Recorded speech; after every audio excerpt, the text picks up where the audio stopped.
মিছিল করতে আসছিলেন আওয়ামী লীগের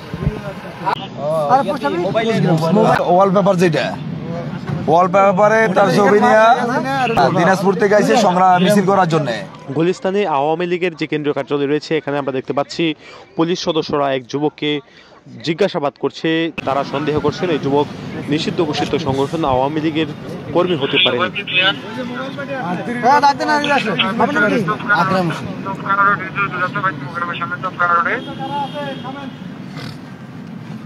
কি পত্তার মৎস্যজীবী লীগের সভাপতি খুনিয়া সিনা আর বঙ্গবন্ধু ছবিটা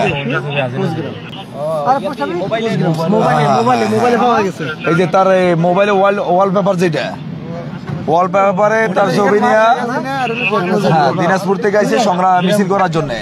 আটক ব্যক্তি তিনি জানিয়েছেন তিনি দিনাজপুরের একটি উপজেলার মৎস্যজীবী লীগের সভাপতি, সেজন্য তাকে নিয়ে যাওয়া হচ্ছে আটক করে। কিসের মিছিল করতে আসছিলেন? আওয়ামী লীগের।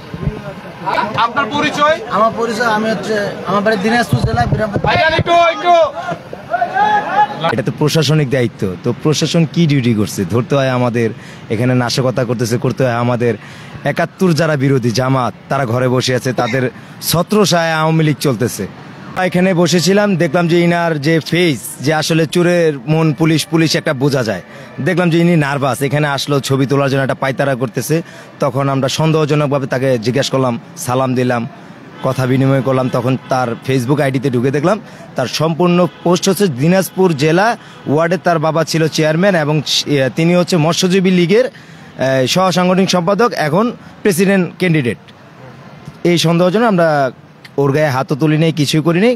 যে আমাদেরকে তো পাইলেই মনে করেন যে একটা ইস্যু পাইলেই মার ধুর উড়াধুরা জেল জুলুম অত্যাচার নিপীড়িত এরকম অনেক, এবং বাড়িতেও থাকতে পারতাম না।